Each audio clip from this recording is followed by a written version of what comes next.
Last summer, I was sitting in meditation at a Buddhist monastery. Just 1 week before, I was obsessively refreshing my SaaS dashboard, watching new customers sign up. I co-founded Marriage, a B2B SaaS with 3,000 customers. It's lean, profitable, with no outside funding and no employees. But the happiest moment of my year are not when we hit new milestones. They are when I am on a mindfulness Buddhist retreat, living with almost no possessions. In this video, I want to share why Buddhist monks living with $70 per month are often happier than SaaS founders who've made it and what we can learn from them. Part 1. The Trap of the Endless Race.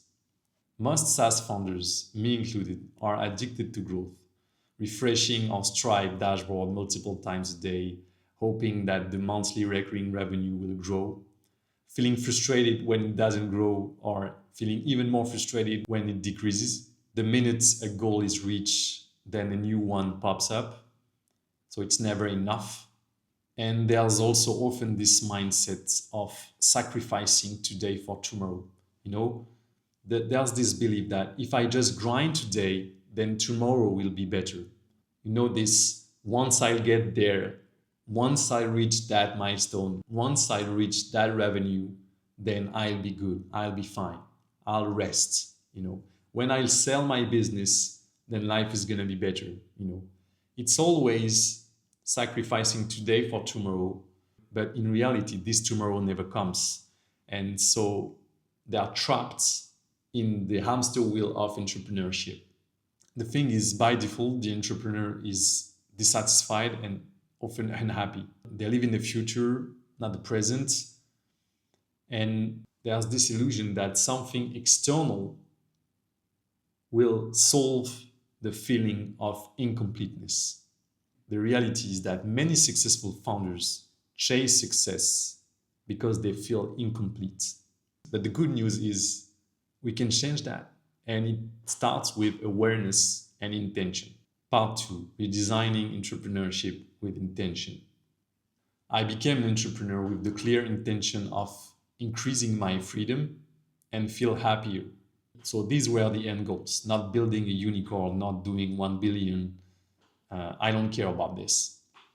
And that's why we designed Marriage to be 100% self-serve, no employees, no investors. And today I work 3 hours a day. I have max 3 meetings per week. I spend time in nature. I take care of my health. I travel. But even with that setup, I still need reminders that I'm already complete and that true joy comes from within and not outside. Part 3, my journey with Buddhist mindfulness retreats. My first Buddhist retreats was when I was 15. My mom forced me to go there. I didn't want to go there. I was angry, the teenager cliche. But what's funny is that I ended up experiencing the happiest, most joyful week of my life. And the level of joy I experienced there was huge. It was like a mini nirvana.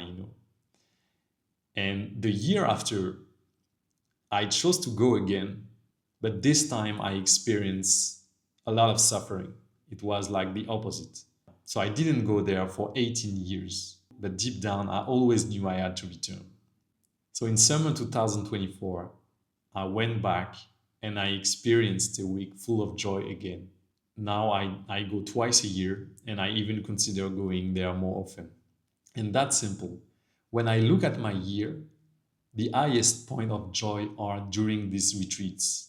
Part 4, inside a Buddhist retreat. So what happens in a mindfulness retreat? So first, everything is optional.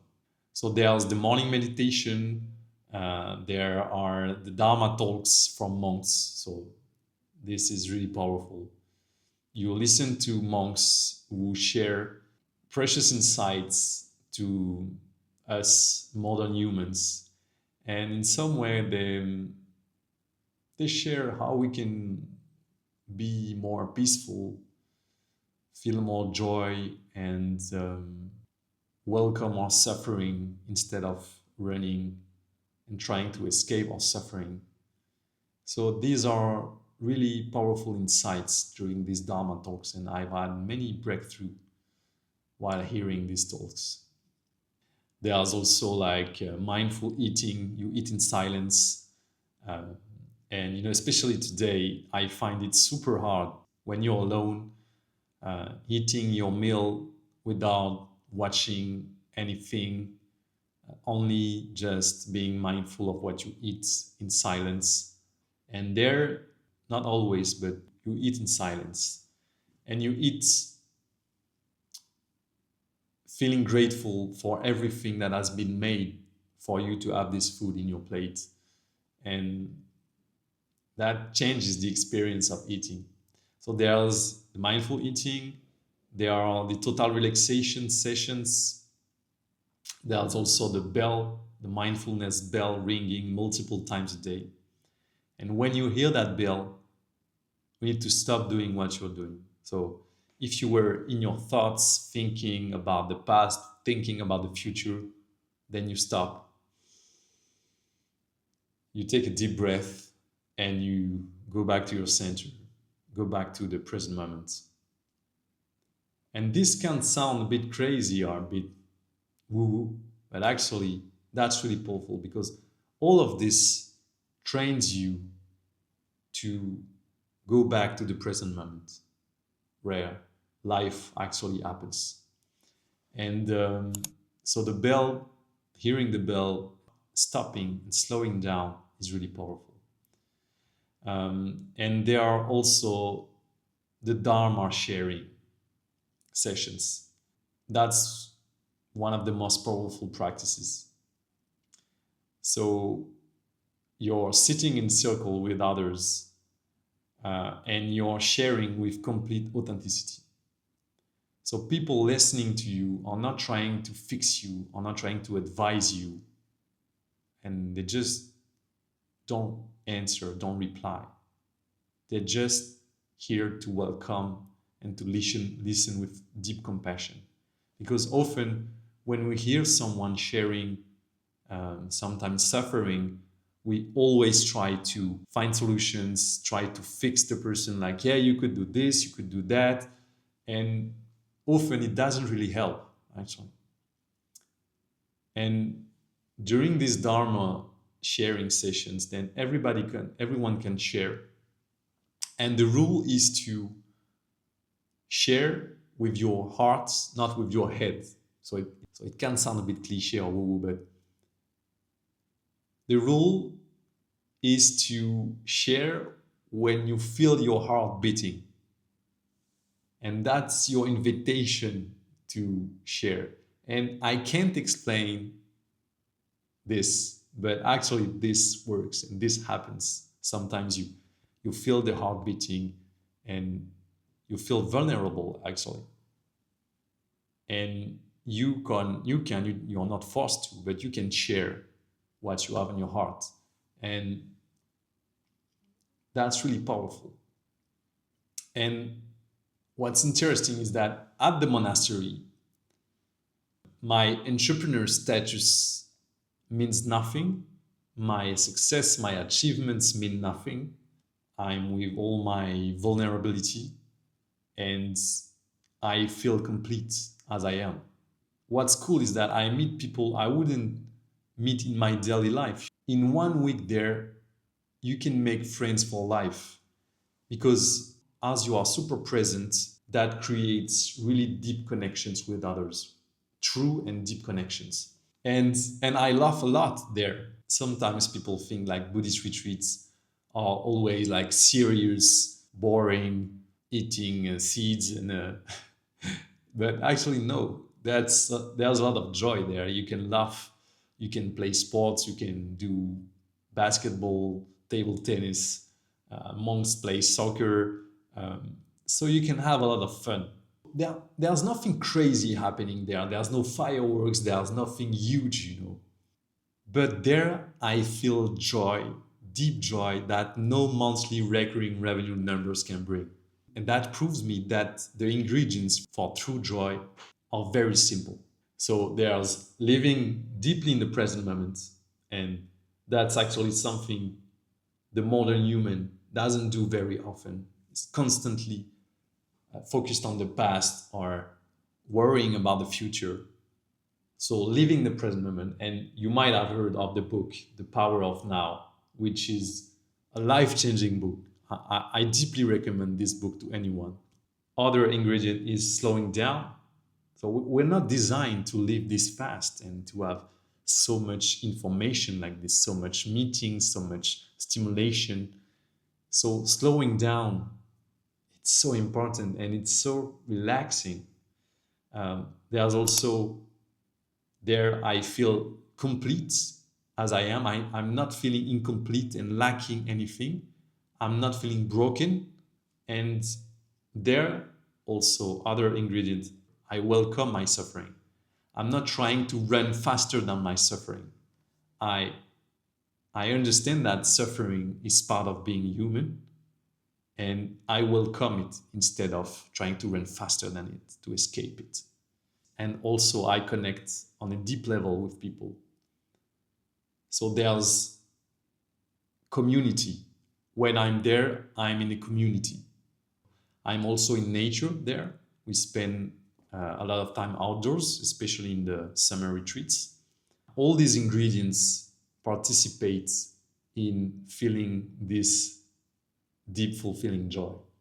And when I'm there, I always observe the monks, because they are there full time, They are meditating every day, they are practicing mindfulness every day. So I have a lot to learn from them. And I see that they have a really strong presence. When you are there and you're in front of monks, you have monks around you, then you can feel the presence. It's really not the same presence as when you're in your daily life. Often people are there or here in front of you, but their mind is somewhere else. They are not fully here now with you. But monks, you can feel that they are fully present. And that's a powerful energy. It's hard to describe, but when you're in front of a monk, you feel the presence. You really feel it. And I've discovered that monks are paid around 70 euros or dollars per month. So they own almost nothing, But still, they are clearly happier than most SaaS founders I know, to be honest. And it's visible. You can see that. They're always smiling. They are in the present moment. They're often contemplating the beauty around them. There's this saying that I like, which is, we are so focused on the mountain peak, we forget to see the flowers at our feet. And the monks there, they see all the flowers at their feet. And often SaaS founders, they're constantly looking at mountain peaks, Once I'll get there, I'll be happy. Once we're there, we'll be good. But they don't see the beauty around them. And happiness and joy are in the now and in being able to contemplate the beauty around you. So I don't plan to become a monk, but going there is like a gentle slap in my face to tell me, you see, Damien, you don't have to constantly chase to feel this level of joy. You can be happy. You can feel complete. Part 5, the takeaways. So when I went there last year, one of the monks, a monk that I really like, told me, Damien, you already are what you're looking for. And at first I was, don't really get it. I already am what I'm looking for. Okay. And then it hit me and I got it. I understood. I realized that we're constantly chasing more to feel complete, but we already are complete. And in the present moment, we can feel that completeness. Constantly chasing is constantly feeling incomplete in some way. That's the first takeaway. The second is that what matters is now.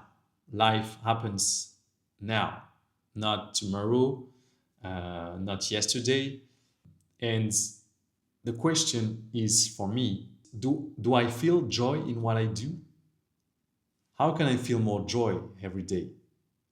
If what I'm doing doesn't bring me joy, then I'm kind of sacrificing today for tomorrow. And I don't want that.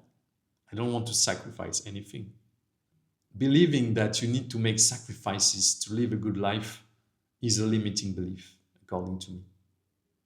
Another takeaway is that suffering is part of being human, and it's okay, and we can welcome the suffering. We all have suffering. So there's all these insights, and with all of this, I still like the game of growing a business and building businesses. I don't want to stop that. And why? Because I see that as a game. And as long as it serves my intention of freedom, of alignment, then it's okay. So it's a practice. Everything is a practice.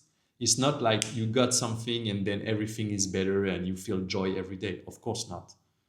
I'm often trapped in the race again, but I muscle the awareness and I'm more able to see that I'm in the race and then step back and say, oh, I'm in the race again. Okay, let's be intentional here.